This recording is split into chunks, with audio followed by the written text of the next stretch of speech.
Hello dear students, welcome to my channel Knowledge World.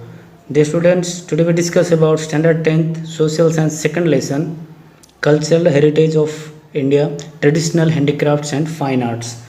So ये lesson start करने से पहले डियर स्टूडेंट्स मैं आपको ये बता देना चाहूँगा कि मैंने मेरे चैनल में बहुत सारे 10th के रिलेटेड इंग्लिश और एसएस के भी पहले लेसन के सब वीडियोस डाले हैं और बहुत सारे ग्रामर के भी वीडियोस डाले हैं जो कि आपको बोर्ड एग्जाम में बहुत काम में आएंगे। तो चैनल को सब्सक्राइब कीजिए, लाइक शेयर कीजिए और बेल आइकन को प्रेस करना ज़रूर, क्योंकि आपको जो भी वीडियोस अपकमिंग वीडियोस के जो नोटिफिकेशन आपको इसके ज़रिए मिल पाएंगे। Okay, so let's start the lesson. India is a country of rich cultural heritage. It includes materialistic and the genetical heritage. इसका मतलब क्या होता है? सांस्कृतिक और जो भौतिक सांप्रदायिक चीज़ें होती है।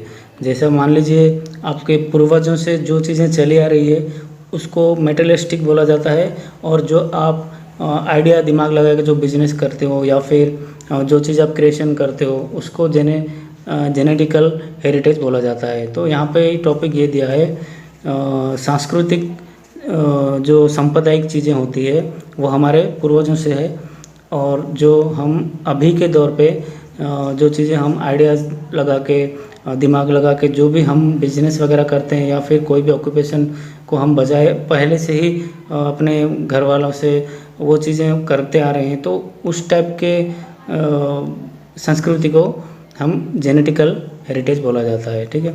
A child inherits the physical and the mental characteristics from a parent by birth is known as the genetic inheritance. मतलब जो बच्चा, सोचिए उनके माता पिता जो पेरेंट्स होते हैं वो अगर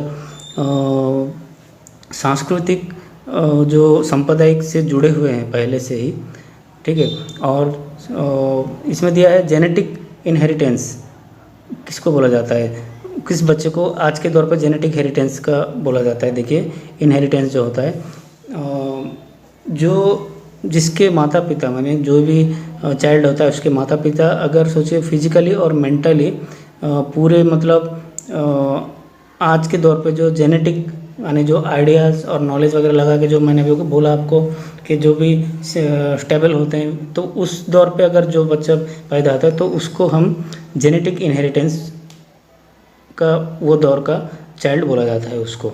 ठीक है। Where areas the house land states like the properties obtained from the ancestors is called the material heritage. तो material heritage जो पहले पूर्वजों से चला आ रहा है पहले से ही है, जैसे हाउस लैंड हुआ, स्टेट्स हुआ, फिर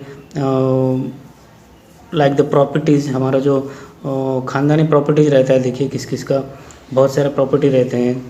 तो इन सारी चीज़ों को जो है एंसेस्टर्स मतलब क्या था, हमारे पूर्वज जो होते हैं, तो उनके ज़माने से उनके टाइम से उन्होंने जो भी प्रॉपर्टीज़ वगैरह रखे हुए हैं बनाए हुए हैं हमारे लिए, तो वो सारी जो संपत्ति है उस चीज़ को मटेरियल हेरिटेज बोला गया। सिमिलरली जबकि वट एवर मैन ऑफ्टेन और the create with his intellect and the skill.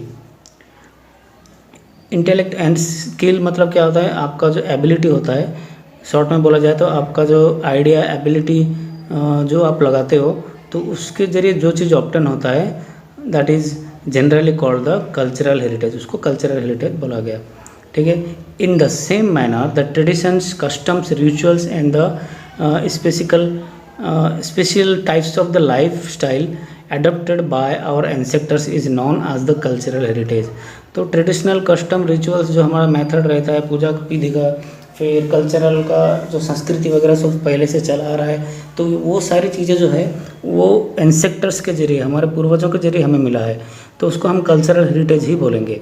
In addition other matter like the education, farming, trade, rules and the regulations for the daily life, that festivals, entertainment, art and the handicraft, belief that the skill are also the includes in the cultural heritage. तो देखिए यहाँ पे जो in addition matter like the education हुआ, education, farming जो खेत करते हैं, बिजनेस वगैरह, कोई रूल रेगुलेशन हुआ, या फिर डेली लाइफ का कुछ फेस्टिवल्स वगैरह आते हैं, एंटरटेनमेंट आते हैं, आर्ट, हैंडीक्राफ्ट, ये सारी चीज़ें भी हमारा कल्चरल हेरिटेज में ही जाता है। Okay, India being an ancient India being an ancient country of the world has its best tradition, social value, dogma, customs and the family systems. So it is our duty to preserve our cultural heritage. तो भारत जो है पूरी दुनिया में बहुत पहले से ही है, और वो एक ऐसा देश है जो कि इन सारी चीज़ों के लिए पूरे वर्ल्ड में फेमस है। कल्चर के लिए इसका जो ट्रेडिशनल और सोशल वैल्यू है, और जो कस्टम्स है, और जो फैमिली सिस्टम वगैरह जो भी जैसा भारत में है, तो वो सारे वर्ल्ड में बहुत ही विख्यात है, फेमस है।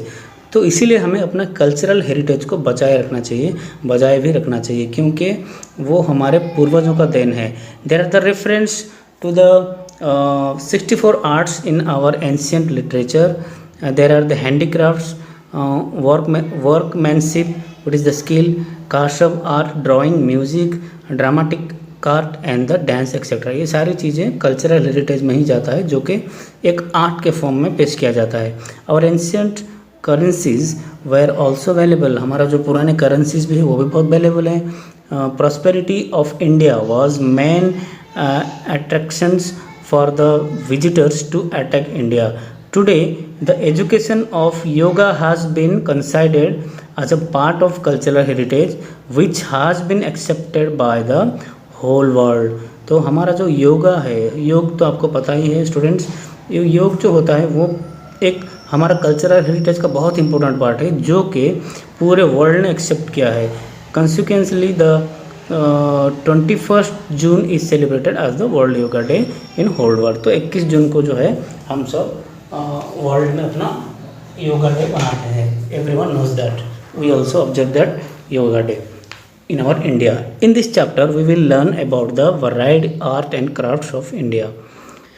Art of Indian artisans। देखिए, the beauty of Indian culture heritage is lying in the traditional art of its artisans. They have skillfully developed the varied life of style of the people through their remarkable art in the handicraft industry. तो हमारा जो भारत में जो बहुत खूबसूरत cultural heritage है वो किसकी वजह से है? वो हमारे पहले से जो आर्टिसंस थे उन लोगों ने जो भी किया था वो सब आज भी फेमस है।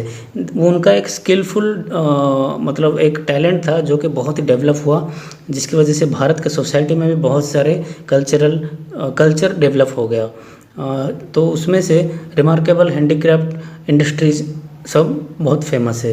Weaving, embroidery, wooden art, clay work, drawing, painting, leather industry, enamel work, sculpture, architecture, acrylic work, हाँ, diamond related articles, workmanship and the knitting work have their unique identity in India. ये सारे जो अभी मैंने आपके सामने पढ़ा है, ये जो जितने भी इंडस्ट्रीज़ यहाँ पे मैंने सब बताया आपको, ये टोटल जो इंडस्ट्री है हमारा, ये इसके वजह से हमारा भारत जो है वो बहुत ही फेमस है पूरे वर्ल्ड में, क्योंकि ये हमारे पहले से एंशिएंट टाइम से ये सब चीज़ों को बहुत ही बढ़ावा दिया है, जिसकी वजह से जो हमारा ट्रेड बिजनेस था अदर कंट्रीज से भी बहुत डेवलप हुआ था। ओके, अभी देखिए क्ले वर्क, सबसे एक बार जानेंगे सब कैसा क्या है। क्ले जो है आपको मालूम है क्या है क्ले वर्क। देखिए, man and the clay have been closed associated since ancient times. बहुत पहले समय से मैन एंड क्ले ये दोनों के अंदर रिलेशन पहले से ही है। The whole life of the man revolves around in it form of the cradle to the grave. Before the invention of metal, clay things were used abundantly. Toys, pots, pitchers, earthen lamps and the clay stove, जो कि चूल्हा बोलते हैं, clay were made by the potters and the store grains, milk, ghee, curd and the buttermilk. Maximum kitchen were made up of clay. तो clay जो है वो हमारे जो इंडियंस है उनसे बहुत पुराना रिश्ता है। पहले देखिए ये जो मेटल जब नहीं निकला था, जब स्टोन एज उसके बाद का जो मिडिल एज आया, तो मिडिल एज के बाद मॉडर्न एज में ज़्यादा मेटल वगैरह निकले। तो स्टोन एज के टाइम की बात ले लीजिए तो वहाँ पे जो भी था क्ले पॉट वगैरह यूज होता था। जो भी ग्रेन्स था वो क्ले, मतलब क्ले से जो बड़े बड़े जो वेसल्स बनाते थे उसमें स्टॉक करके रखते थे। और क्ले के इस तरीके के पॉट रहते थे जिसमें मिल्क, घी, कर्ड, बटर मिल्क, ये सारी चीज़ें रखाया जाता था। और अक्सर जो चूल्हा होता था जो, वो भी क्ले का होता था। और जो किचन रूम होता था उसको भी क्ले, मिट्टी से ही मतलब बनाया जाता था। तो ये क्ले से हमारा बहुत पहले का रिश्ता है। The walls of the houses कुबस, जो कि हट्स बोलते हैं, छोटा छोटा कुड़िया रहता है, झोपड़ी जो बोलते हैं, वो भी क्ले से होते थे। वेयर प्लास्टर आज भी है हमारे इंडियन विलेजेस में। By the paste of the cow dung and clay, तो गाय का गोबर और क्ले को मिक्स करके उसको दीवार बनाते थे, तो जो स्ट्रॉन्ग रहता है, बहुत ही सख्त भी रह जाता है वो। We have got the many clay utensils और the red colour that belong to the Lothal, Mohenjodaro and the Harappa culture of ancient time. तो ये जो हमारा सबसे पहला जो सिविलाइजेशन था, मोहनजोदारो और हड़प्पन सिविलाइजेशन, वहाँ पे भी ये क्ले पॉट्स वगैरह बहुत इस्तेमाल होते थे। तो अगर हम ढूंढते हैं या फिर कहीं जाते हैं देखते हैं तो इस तरीके का एग्जीबिशन में भी हमें मिल जाएगा। उसका एक एक जो मॉडल होता है वो हमें मिल सकता है। Potters wheel is considered to be the best device for the clay work in ancient India.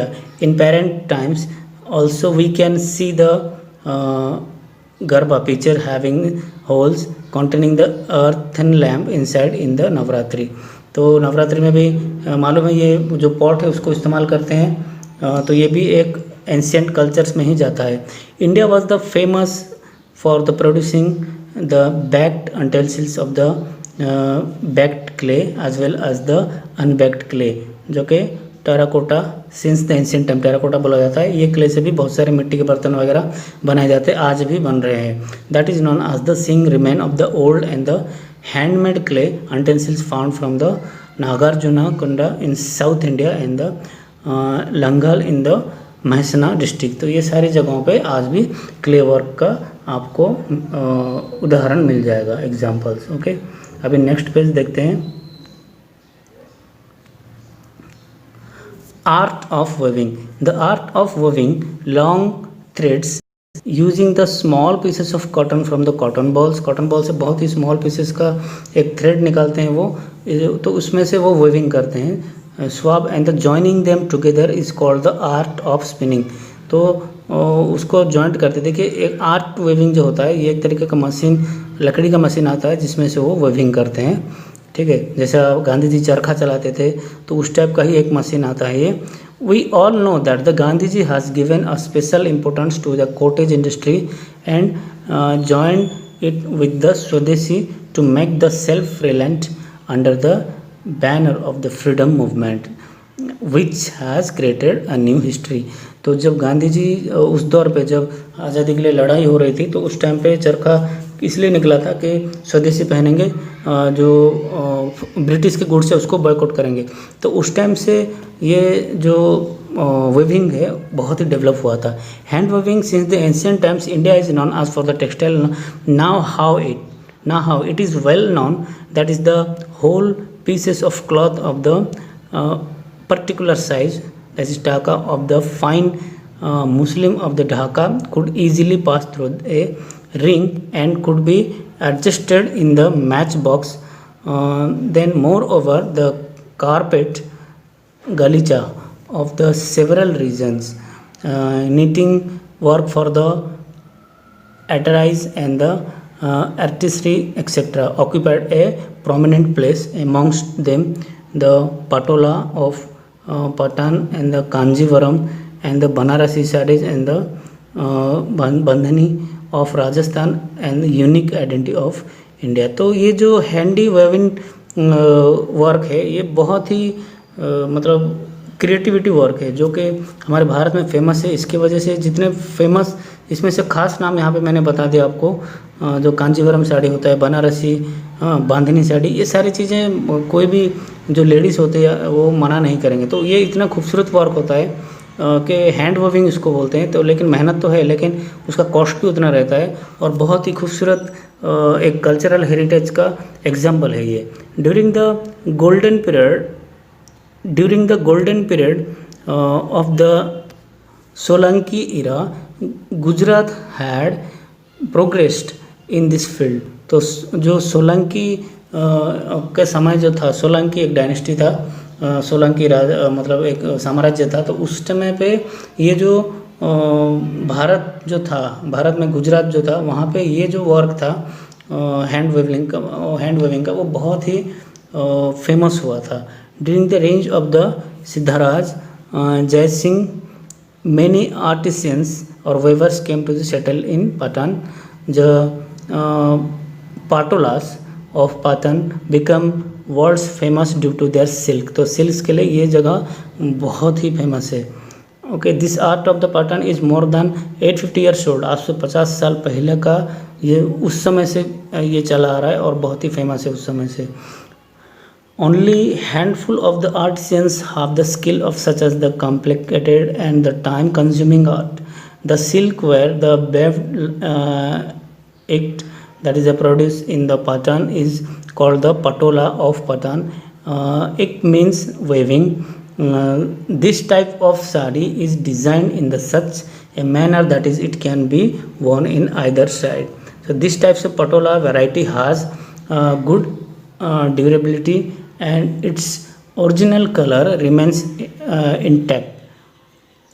There is a saying that the same reference, the design laid down in the patola shall never fade even the cloth may be torn। तो ये जो पटोला साड़ी है, ये पटोला साड़ी के बारे में base करके ये टॉपिक बताया गया है, जो कि भारत का सबसे फेमस सिल्क होता है।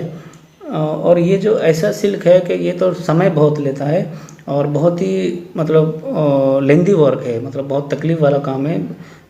हैंड वेविंग मतलब बहुत मुश्किल ही होता है काम।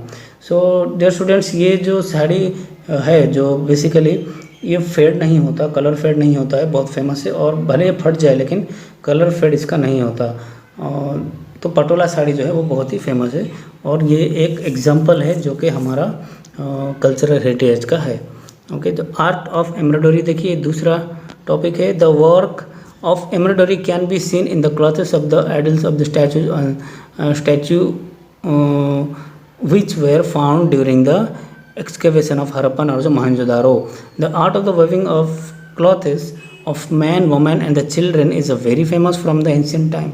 ये जो एम्ब्रॉयडरी वर्क है वो पहले से एंशियंट टाइम से हरप्पन सिविलाइजेशन जो मैंने बताया था आपको, प्राचीन सभ्यता है, तब से चला आ रहा है। This art of embroidery was seen on the clothes of man, woman and children in the Sindh or the Saurashtra and the Kutch region in type of Indus Valley. Similarly, the Kashmir, the Kasab work in the Kashmir is also well known. तो ये सारे जगहों पे ये embroidery से जो बने कपड़े लोग ज़्यादा इस जगहों पे पहनते हैं। Apart from this the embroidery जो बांधनी और the Jamnagar, Jetpur, Bhuj and the Madhvi of Gujarat are the very popular. The traditional style of the bandhani, which with all the luster and due to the beautiful design of the elephant puppet dice and the pictures is very popular today. Cottage industry was taken over by the women of Kutch. तो ये जो art of industry अभी बता जा रहा है, तो bandhani of Jamnagar, Jetpur, Bhuj and Mandvi of Gujarat, ये सारे जगह गुजरात के सब जगहों पे ये जो एम्ब्रॉयडरी वर्क है बहुत फेमस है। और ये एक तरीके का कॉटेज इंडस्ट्री है जो कि कच्छ रीजन जो गुजरात के वहाँ के वुमेन लोगों ने अडॉप्ट किया था और वो स्टार्ट किया था। तो Kutch is the Saurashtra region of Gujarat and the traditional art of the embroidery, टॉरेंस, चकदा, pillow cover and the bed sheets, शाक्स, टोडालिया क्लॉथेस लाइक द कैदिया well known is the event today. तो ये सारे कपड़ों का जो क्लॉथेस के नाम है जिस पे एम्ब्रॉयडरी वर्क ज़्यादा होता है और बहुत ही मार्केट में पॉपुलर है। Okay, embroidery work is also carried out in the quilt and the shawls with the different designs. अलग अलग डिज़ाइन में भी शॉल्स मिलते हैं, क्विल्ट्स मिलते हैं जो कि जिसमें एम्ब्रॉयडरी वर्क ज़्यादा होता है। Embroidery work of the Jat community of Banni area of Kutch is the unique in itself. तो ये भी गुजरात का ही एक फेमस कल्चरल हेरिटेज का एक पार्ट है जो कि गुजरात में ज़्यादा फेमस है। अभी लेदर इंडस्ट्री देखिए, skin of dead animals was used for the various purposes of the ancient India. After the death of the animal, its skin was processed in the traditional manner. Leather was permanently used for the making masak, is the leather bag of the fetching water, and the coarse drum, dholak, tabla, the music instruments all are made by the animal skin, and the bellow used by the blacksmiths of the various types of the footwear, leather belts and the ties, animals, etc. So leather was also used for the prepare of shield which was used during the wars. तो leather जो है वो भी एक बहुत important role play किया है ये कल्चरल हेरिटेज के आइटम्स में। तो उसमें से बहुत सारी चीज़ें आपको पता है, आप तो स्टूडेंट्स लेदर के बहुत सारे आइटम हम यूज़ करते हैं डेली लाइफ में भी। तो ये एक कॉमन चीज़ है जो कि लेदर से बनता है लेकिन बहुत लॉन्ग लास्टिंग रहता है। Leather industry had a prominent place in the ancient India. Well knitted mojadi of Rajasthan, shoes, leather, knitted purses, belts, and the things made out of the leather for the horse and camel like the saj, palan, lagam, and the whip were very much in use. तो ये camel का skin से बनता है। फिर अलग अलग animals जो है वहाँ पे सब इस्तेमाल उसको उनको एनिमल मर जाने के बाद उसका जो स्किन है, हॉर्स भी है देखिए, और हॉर्स का लेदर भी उसका जो चमड़ी होता है वो डेथ होने के बाद उसको प्रोसेस में निकालते हैं ट्रेडिशनल मैनर में, और उसको सुखा के वो उसमें से अलग अलग आइटम बना के उसको स्प्रे करके परफ्यूम वगैरह लगा के उसको जिसमें स्किन का स्मेल नहीं आता है तो वैसा उनका कोई केमिकल रहता है वो सब यूज़ करके अलग अलग डिज़ाइन में पर्स वगैरह सब शूज़ ये सब बना के बेल्ट्स वगैरह बना के बेचते हैं। ओके, तो लेदर के बहुत फेमस ही एक वर्क है ये भारत में। अभी देखिए नेक्स्ट है आपका diamond bed work and the enamel work. India has 7,517 km long coastline surrounding all the three directions, east, west, south. So diamonds are the dates of the available in plenty. There have been a wide uses of the gems, the diamonds since ancient times. Bharat में पहले समय से अपना diamonds का business चलता आ रहा है, और जो कोस्ट लाइन चारों तीनों तरफ से घिरा हुआ है तो इसकी वजह से ज़्यादा जेम्स वगैरह सब यहाँ पे फाउंड होता है। Since the ancient times trade of the diamond and the dates was carried out through the sea routes with the different countries across the sea. Diamond studded ornaments have been a great demand in the foreign country since long. The world famous diamond like the Kohinoor and the Great Mughal were the found from the India only. तो भारत पूरे world में famous जो है कोहिनूर और great Mughal, ये सारे जो diamond है ये हमारे भारत में ही मिलेंगे और कहीं पे नहीं। As Indians are found of the diamond and the beaded ornaments variety is found in the great deal. Earlier rich and the royal people use the diamond jewellery apart from the gold ornaments. तो जितने राजा महाराजा सब पहले के ज़माने के थे वो तो डायमंड और सोने से ही भरे हुए थे, लेकिन सोना बहुत कम था। ये जो स्टोन्स वगैरह थे वर्क जो ज्वेलरी आइटम है उनका ज़्यादा इस्तेमाल होता था। Diamond, रूबीज, beds, emerald and the topaz were used in the adorn of the beautify the thrones and the crowns and the jewelry like the bracelet and the garlands etcetera. तो जो राजाओं का मुकुट रहता था और जो सिंहासन रहता था जो जहाँ बैठते थे थ्रोन, तो थ्रोन्स मतलब सिंहासन, क्राउन मतलब उनका मुकुट जो रहता वो सब अलग अलग ब्यूटीफुल रूबीज ये सब डायमंड से बेचते थे। आज के दौर पे अगर वो एक मुकुट भी मिल जाए तो आदमी करोड़पति बन जाएगा। So garlands of etcetera of kings bed work also found the prominent in Gujarat. तो ये गुजरात में भी बहुत ही फेमस है। तो डियर फ्रेंड्स, इस टॉपिक ये पता चल रहा है कि गुजरात में ही सारे हमारे कल्चरल हेरिटेज के चीज़ें भरे पड़े हुए हैं। द ब्यूटीफुल बेड, टोरन्स, पिचिट, पॉट्स, बरी, डोर गिल्स, फेम, चकदा, the traditional wall piece, decorate coconut use to the time to time ceremonies, the lagna nariyal, that is the indoni, then the modia ये सब नेम है students. A net which the cover with the mouth of a bullock horn, hand fans, animal back cover, झूल etcetera are the knitted in a unique artisans way. तो ये सब diamond से work किया जाता है। ये सारी जो मैंने आपको बताई ये सारे वर्क्स डायमंड से ही किया जाता है। India has been a leading country of in jewellery since the immemorial. India is the only country in the world where the expertise can be seen in the enamel work apart from the gold and the silver work। Gold silver work से छोड़ के diamond भी बहुत पहले से बहुत ही famous jewellery work जो हमारे भारत में बहुत फेमस हुआ है पहले से। Animal work means the artist skill in the inlaying in the bright colors like the red, green and the blue of the gold silver ornaments like the rings, bangles, earrings, की chains etcetera. ये सारी चीज़ें पहले से बनाते हैं, पूर्वजों जो थे वो बनाते आ रहे थे, जो भी राजा महाराजा थे उस टाइम से बना आ रहा है। तो आज भी हमारे भारत में ये सारी चीज़ें ऑर्नामेंट्स बनती हैं। Expert of the enamel work are seen specially in the Jaipur, Delhi, Lucknow, Varanasi and the Hyderabad. ये सारी चीज़ें जगह, ये जो जगह मैंने अभी पढ़ी इन सब जगहों पे डायमंड का वर्क बहुत होता है और यहाँ पे बहुत फेमस भी है। वैसा गुजरात भी ले लो, गुजरात में भी बहुत डायमंड वर्क होता है। ओके, अभी जरी वर्क देखिए। जरी वर्क क्या है? Zari work is seen in the Indian since the ancient time. Golden and the silver threads are woven with the cloths and embroidery is done with the gold and the silver threads. जो सोना और silver का जो धागा होता है तो उससे ये सारी चीज़ें बुनी जाती है, बनी जाती है, उसको जरी वर्क बोला जाता है। डेकोरेट ऑन द क्लॉथ के ऊपर बनाया जाता है।